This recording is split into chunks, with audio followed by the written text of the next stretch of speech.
Salam jemaat Tuhan yang dikasihi, apa kabar semua? Hari ini saya akan berbagi sedikit renungan buat kita semua, ya, agar ia menjadi kekuatan buat kita. Saya akan bicarakan tentang tingkah laku, karena tingkah laku kita menyatakan siapa Bapak kita. Siapakah Bapak Saudara hari ini? Bagaimana tingkah laku saudara di hari-hari ini? Bagaimana saudara menunjukkan tingkah laku saudara kepada orang lain? Dan itu yang akan menentukan siapa Bapak kita. Hanya ada dua Bapak yang bisa kita kategorikan sebagai Bapak orang yang percaya.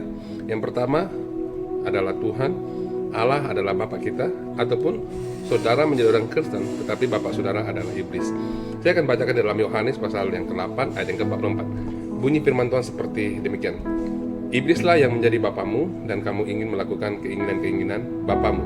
Ia adalah pembunuh manusia sejak semula dan tidak hidup di dalam kebenaran. Sebab di dalam dia tidak ada kebenaran. Apabila ia berkata dusta, ia berkata atas kehendaknya sendiri, sebab ia adalah pendusta dan bapa segala pendusta. Saudara yang iman dalam Tuhan, dalam ayat ini Yesus menyatakan, Yesus memberitahukan kepada ahli-ahli Taurat dan para tua-tua dan para imam ketika itu bahwa iblislah yang menjadi bapa mereka dan melakukan keinginan bapaknya si iblis.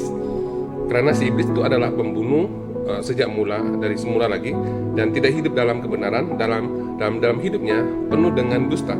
Saudaraku yang seiman dalam Tuhan, tingkah laku kita menyatakan siapa Bapak kita. Kalau kita lihat dan belajar daripada tingkah laku ahli-ahli Taurat pada ketika itu, mereka adalah orang yang mengajarkan hukum, mereka adalah orang yang menyatakan mengajar Taurat, tetapi pada hakikatnya mereka juga adalah orang-orang yang melanggar hukum itu. Suatu ketika ada peristiwa seorang wanita yang kedapatan berzina, dan wanita ini dibawa oleh orang-orang Farisi dan juga ahli Taurat dan juga sebagian daripada bangsa Israel pergi bertemu dengan Tuhan dan mengatakan bahwa wanita ini kedapatan berzina. Menurut hukum Musa, wanita ini harus dilempar dengan batu. Dan ketika itu orang-orang Farisi ini ingin mencoba Yesus, ingin meminta pandangan kepada Yesus untuk mencari kesalahan daripada Yesus. Apa yang berlaku ketika itu? Yesus tunduk di tanah, dia mengoleskan jarinya di bawah di tanah itu, dan Yesus didesak dan terus didesak. Dan apa yang Yesus katakan?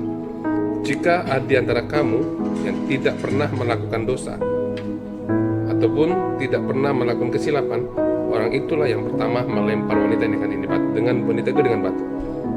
Apa yang terjadi saudara? Kita tahu bahwa satu persatu ahli Taurat ini, orang-orang Farisi ini meninggalkan Yesus, dan akhirnya tidak ada yang tinggal di situ.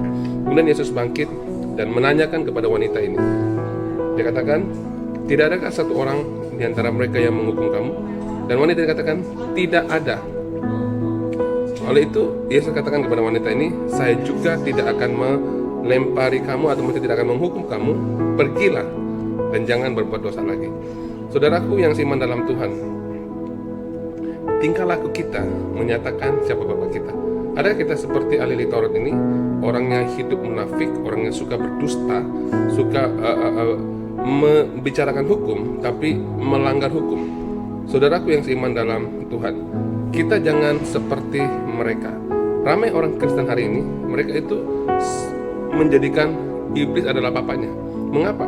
Karena tingkah laku mereka menjadi pembunuh. Mungkin bukan membunuh secara fisikal, tetapi mereka membunuh perasaan orang lain, mereka membunuh emosi orang lain, pemikiran orang lain. Dengan apa? Dengan cara apa, saudara? Dengan cara mereka membenci orang itu, dengan cara tidak mau mengampuni. Saudaraku, dalam hal ini kita bisa lihat bahwa ramai orang Kristen menjadikan iblis bapaknya karena mereka membunuh saudaranya dengan cara tidak mau mengampuni. Mereka hidup menurut keinginan diri sendiri, mereka hidup dengan rasa diri benar, mereka hidup dengan peraturan-peraturan mereka sendiri tanpa menjadikan Tuhan sebagai fokus hidupnya. Oleh itu mereka melakukan tingkah laku sama seperti si iblis. Karena si iblis adalah pembunuh sejak dari pada mulanya, adalah pendusta dan melanggar kebenaran. Saudaraku yang seiman dalam Tuhan, hari ini kita harus belajar jadikan Tuhan sebagai Bapa kita dan melakukan apa yang menjadi keinginan Bapa. Haleluya. Tuhan Yesus memberkati.